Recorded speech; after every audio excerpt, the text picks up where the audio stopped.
स्वागत है आप लोगों का एक बार फिर से आपके अपने YouTube चैनल में। आइए आगे बढ़ते हैं। तो अभी तक हमने देखा कि समांतर श्रेणी को पहचानेंगे कैसे और किसी समांतर श्रेणी के nवें पद को हम लिखेंगे कैसे।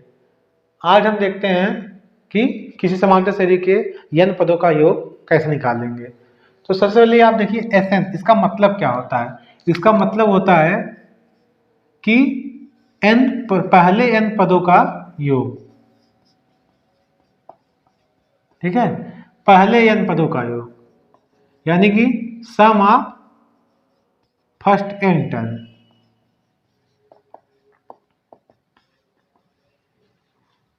कोई भी सीरीज हो, अगर एसन लिखा है उसका मतलब है उस सीरीज के पहले n पदों का योग को ये दर्शाता है। कोई एपी है मान लीजिए, जिसका पहला पद है a, उसका सामांतर है d, तो उसके पहले n पदों का योग पूछे, ठीक है। कोई एपी है जिसका पहला पद है a, उसका सामांतर है d और उसके पहले n पदों का योग पूछे, तो आप ये फार्मूला याद रखिए, n/2 2a plus n-1 into D. D क्या है? सामांतर। ए क्या है? पहला पद। n क्या है? पहले n पद, यानी कि नंबर ऑफ टर्म, यानी कुल पद n है। अच्छा, इसको लिखने का तरीका क्या है? एक तरीके से लिख सकते हैं n/2। अच्छा, यहाँ देखिए, अगर एक ए को इसके साथ लिख दें, इसको इस तरीके से भी लिख सकते हैं। तो ए क्या है? पहला पद है t1, और ये आप देखिए ये nवां पद है, इसको लिख सकते हैं tn। तो एक फॉर्मूला ये भी है, यानी कि अगर किसी एपी का हमें पहला पद पता हो और nवां पद पता हो तो भी हम उस एपी का सम निकाल सकते हैं, और पहला पद पता हो और कॉमन डिफरेंस साधारणतः पता हो तो भी हम उसका सम निकाल सकते हैं। अभी इसका प्रूफ दिखा देते हैं हम लोगों को। इसका प्रूफ बहुत आसान है। तो देखिए, ये हमें प्रूफ करना है, और एपी का पहला पद ए है और सामांतर डी है। इसको प्रूफ कैसे करेंगे? तो हमने आपको बताया था, अगर एपी का पहला पद और सामांतर पता है तो हम पूरी एपी लिख सकते हैं। A plus D, A plus 2d, A plus 3d, dot dot dot A plus n-1 into D. ये पहले n पद हैं एपी के। अभी हमको इसका योग करना है, इसको सम करना है। तो आप देखिएगा, इसको हम सम करें सबको, तो सम करेगा तो सब जुड़ जाएंगे आपस में। तो अगर सब जुड़ जाएंगे तो आप देखिए, यहाँ पे कुल पद n है, तो a कितनी बार आया होगा? a, अगर a को हम अलग कर लें तो a आया होगा n bar, a plus dot dot dot n बार। अच्छा, प्लस ये d है, ये 1 से शुरू हुआ है और n-1 तक गया है, यानी कि जो d है अगर हम कॉमन ले लें तो हमें मिलेगा 1 plus 2 plus 3 plus dot dot dot dot plus n-1, क्योंकि जो d है वो यहाँ से नहीं शुरू हुआ, यहाँ शुरू हुआ है, तो उसमें n-1 तक जाएगा, और जो a है उसमें n बार आएगा। तो अगर a n बार आएगा, इसको जोड़ोगे तो इसकी वैल्यू हो जाएगी n इंटू ए प्लस डी। डी आपका क्या दिख रहा है? एक लेके n-1 तक का योग। तो अगर डी कॉमन है तो ये आपका क्या दिख रहा है? Sum of first n natural number, पहले n प्राकृतिक संख्याओं का योग। तो आपका फॉर्मूला है वो क्या होता है? n बराबर n+1/2, यही होता है। तो यहाँ पे n का स्थान पे n-1 है, तो यहाँ पे n-1 से रिप्लेस कर देंगे तो हो जाएगा n-1। अच्छा, जब यहाँ पे रखेंगे तो एक एक कैंसिल हो जाएगा, बचेगा n/2, तो हमारा ये बचेगा। अच्छा, हमने सम कर दिए तो इसको हम एसन लिख सकते हैं, क्योंकि हमने यहाँ सम लगा चुके हैं। अच्छा, फिर यहाँ देखिए n a प्लस, यहाँ से आप देखिए d इंटू n-1/2। तो यहाँ से अगर हम n/2 कॉमन लें तो यहाँ पे नहीं है, तो यहाँ पे हम बना लेते हैं। तो अगर हम n/2 कॉमन लें तो यहाँ बचेगा 2a। अच्छा, यहाँ से कॉमन लें तो बचेगा n-1 इंटू डी। तो आपका देखिए यही चीज़ आ गया, तो ये आपका प्रूफ हो गया। तो आप ये जरूरी नहीं है इस चीज़ का, कहीं यूज नहीं होगा, अब इसको जानते रहिए, इसी से आपका सारा न्यूमेरिकल और कॉन्सेप्ट सब हो जाते हैं। लेकिन आप जानते रहिए आया कैसे, तो ये आपका प्रूफ भी हो गया। अब इस पर हम एक सवाल भी कर लेते हैं, आपको ये फॉर्मूला याद होना चाहिए, इस पर एक हम सवाल कर लेते हैं। तो आइए देखते थे सवाल, एक आसान सा सवाल जिसको मैंने पूरा नहीं लिखा है। तो किसी एपी का पहला पद 2 है और उसका साधारणता जो है वो 5 है, तो उसके पहले 20 पदों का योग पूछा है। इसका सिंबल आप क्या बताए थे, पहले 20 पदों का योग, ये क्या था साधारणता, ये क्या था पहला पद।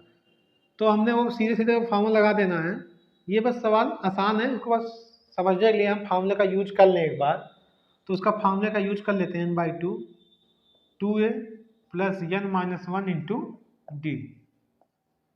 तो हमें पूछा 20वां पद s 20, तो n का स्थान पे 20 आएगा, बचेगा 10, 2 a के स्थान पे 2 प्लस n का स्थान पे 20 रखेंगे तो बचेगा 19 और d के स्थान पे 5। तो 19 बचे 95 और 95 4 99 गुणे 10 करेंगे तो आ जाएगा 990। तो यही आपका आंसर है। तो ये बस आसान सा सवाल था, इसको हम जो हमारा फार्मूला था उसको हम एक बार यूज कर लिए। अब आइए एक अच्छा सवाल देख लेते हैं इस पे। सवाल देखिए, मैंने समांतर श्रेणी की जगह एपी लिख देता हूँ शॉर्ट में। तो किसी एपी के पहले 15 पदों का योग 105 है और अगले 15 पदों का योग 780 है, तो पहले 20 पदों का योग बताइए।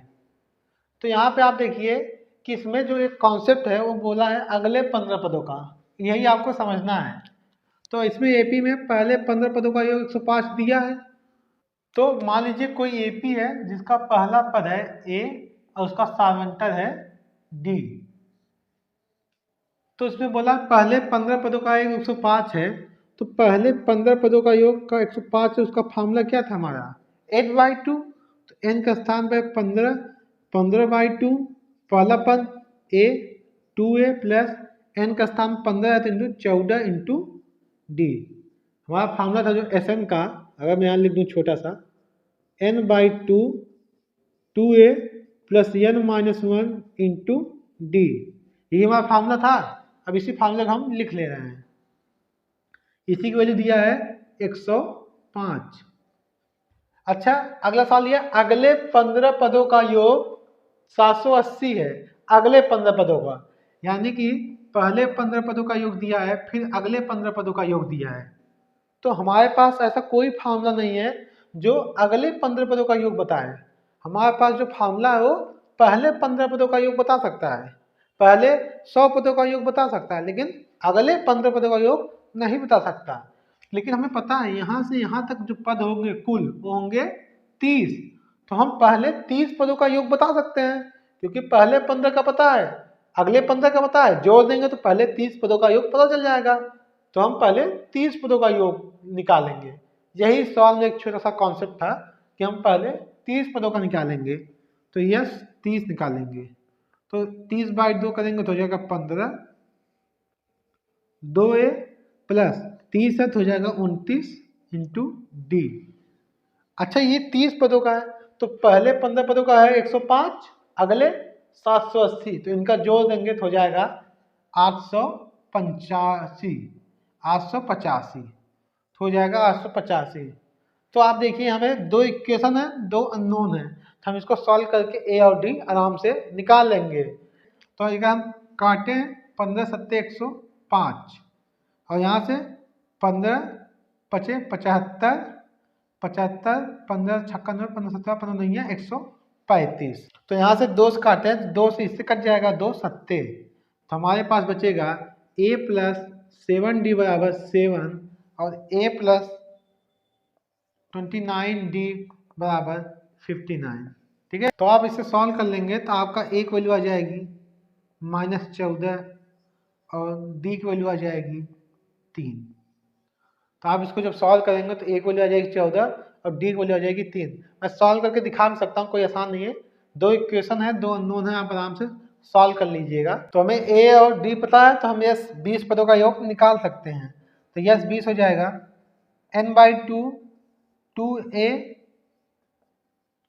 Plus n minus one 19 into D की वैल्यू है 3। तो यहाँ देखिए ये हो जाएगा -28 और 19×3 = 57, तो 28 और 57 हो जाएगा 29, और ये हो जाएगा 20/10, यानी कि n/2 होता है ना फॉर्मूला n/2, तो हो जाएगा 10 इंटू 29, तो यहाँ हो जाएगा 290। तो हमारे 20 पहले 20 पदों का योग हो जाएगा 290। अगर आपको ये सॉल्व करना, मैं सॉल्व कर देता हूँ इसको भी, अगर आपको दिक्कत हो रही हो। अगर आपको यहाँ पे a की वैल्यू आई थी -14 और d की वैल्यू आई थी 3, चलिए आपके लिए सॉल्व कर देता हूँ इसको भी। तो हम इसमें क्या करेंगे, 2 से मल्टीप्लाई कर लेंगे, तो इससे हो जाएगा 14 और ये हो जाएगा 2, यहाँ से हो जाएगा ये 14। अच्छा अब आप क्या करेंगे, इसको माइनस करिए, तो माइनस करेंगे 14 में से 29 गया तो हो जाएगा -15, और 14 में से 59 गया तो -45, तो डी की वैल्यू यहाँ से आ जाएगी 15×45, तो डी की वैल्यू आ गई। अब डी की वैल्यू किसी इक्वेशन में रख दो, तो हम पहले में रख देते हैं, तो 2a और डी की वैल्यू हो जाएगी 3, 14×42 बराबर 14, तो यहाँ से 2a की वैल्यू आ जाएगी 42 में 14 गया तो 28, और उधर जाएगा तो माइनस, तो यहाँ से एक वैल्यू आ जाएगी -14। आपको मैंने सॉल्व करके भी दिखा दिया। उसके बाद 20वां पद पूछा है, तो पहले 20 पदों का फॉर्मूला क्या है, n/2, 20/2 2a into n-1 into D, यहाँ से आ जाएगा 290, तो यही आपका आंसर है। तो बस आज के लिए इतना ही, धन्यवाद।